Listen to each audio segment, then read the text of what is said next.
Hai, Assalamualaikum guys, welcome back to my channel. Okay, from now this on, this channel akan membincangkan topik-topik yang hangat berkaitan dengan review anime, review animasi, teori pun ada aku nak buat.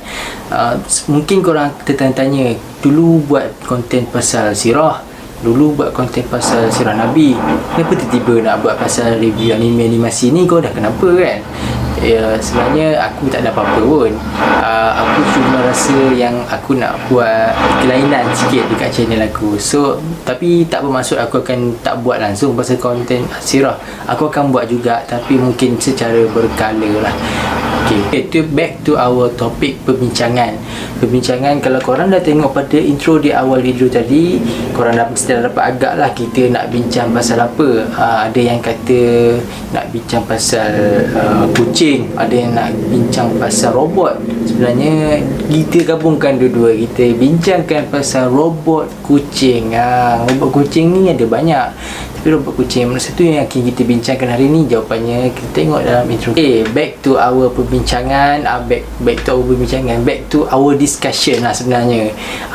Kalau korang dah tengok pada intro di awal video tadi, korang mesti dah dapat agak apakah topik perbincangan kita hari ni.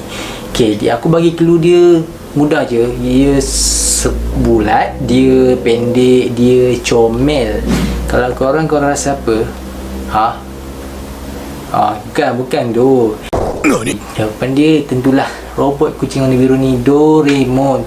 Siapa yang tak kenal dengan robot kucing yang satu ni? Doraemon ni merupakan animasi dari Jepun yang sangat popular dari dulu hingga kini dan di serata dunia, kecuali di Amerika Syarikat atas faktor-faktor yang tertentu lah. Dan sebabnya mereka dah pun ban Doraemon ni, dan Doraemon ni telah bersiaran di Malaysia pada sekitar tahun 1980-an lagi. Jadi pada siapa yang lahir pada 1980-an, yang membesar pada era 1980-an, pasti telah mengenali watak yang satu ini. Doraemon ni telah dicipta oleh seorang mangaka Jepun yang bernama Hiroshi Fujimoto, ataupun nama pena dia adalah Fujio Fujiko. Okay, pada awalnya penerbitan Doraemon ni adalah pada majalah akhbar sekolah rendah di Jepun. Dan pada tahun 1969, disebabkan karya Doraemon ni sangat popular kat sana, Doraemon ni telah diadaptasi menjadi watak-watak dalam siaran televisyen di kat sana. Tapi pada ketika itu, waktu awal penerbitan Doraemon di kaca televisyen, Doraemon ni bukanlah seperti yang kita kenali sekarang. Waktu awal-awal dia muncul dekat televisyen tu, dia adalah seorang watak robot kucing yang tinggi dan agak liar.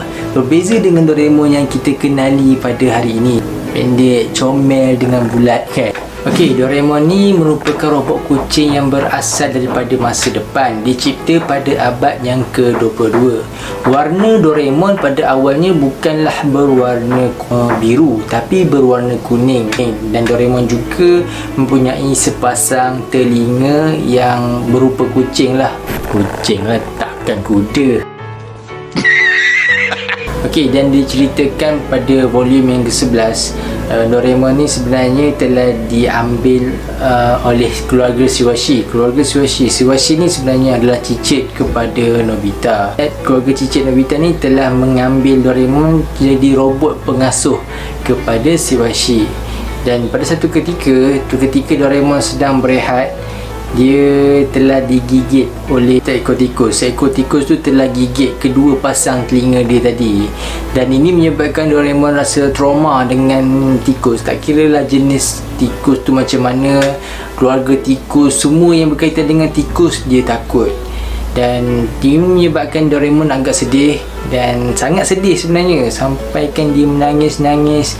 Kulit dekat dia punya warna kulit dia pun dah bertukar daripada kuning kepada warna biru disebabkan kesedihan yang teramat sangat. Okey, persoalan kat sini, kita dah tahu yang Doraemon ni daripada masa depan, tapi kenapa dia kembali ke masa silam Okey, untuk menjawab persoalan tu, first of all aku kena intro satu watak ni yang bernama Noob. Maksud aku Nobita, bukan Noob Nobita ni merupakan seorang budak yang cuai, seorang budak yang pemalas dan sering ditimpa nasib malam. Nobita ni dia sedang relax, dia sedang tidur siang dekat dalam bilik dia pada pagi tahun baru tu. Kemudian dia didatangi oleh Doraemon dengan cicit Nobita tadi, Seiwashi, dengan menaiki mesin cahaya masa. Kalau orang nak tahu, laci meja Nobita tu merupakan laci meja yang menghubungkan dunia masa silam dengan masa depan ataupun ruangan masa. Okey, jadi diorang pun datang jumpa dengan Nobita, dan dari sinilah Doraemon dikeluarkan satu album yang mengandungi masa depan Nobita yang penuh dengan kegelapan lah. Dia buka satu album masa depan dan ditunjukkan album-album gambar Nobita. Antaranya gambar Nobita ni gagal masuk universiti sebab dia gagal dalam ujian, dan bila tak dapat masuk universiti, dia tak boleh minta kerja lah. Dia tak ada kelayakan minta kerja, dan disebabkan tu dia terpaksa buka company sendiri. Dan bila dia buka company pula, company tu bankrupt, ingkup sebab terbakar. Dan dia berkahwin dengan adik pada Giant iaitu Jaiko. Dan finally dia meninggalkan hutang lah, hutang yang sangat banyak, hutang yang sangat besar kepada anak cucu sehingga cicit dia. Dan hutang ni tak habis dibayar sehingga beberapa generasi sampailah ke generasi Seiwashi. Dan disebabkan itulah Seiwashi ni hidup susah di atas kecuaian dan kemalasan moyang dia, iaitu Nobita. Dan Seiwashi ni pun terfikir untuk menghantar Doraemon ni kembali ke masa silam untuk tolong moyang dia ni untuk ubah masa depan dia. Maksudnya kat sini Doraemon ni ditugaskan untuk menjaga Nobita lah, untuk ubah habit kelakuan malas dia untuk rajin berusaha supaya masa depan anak cucu cicit dia cerah. Okay, kalau korang faham konsep masa yang pelukis ni gambarkan berbeza sikit dengan konsep masa yang kita sedia maklum.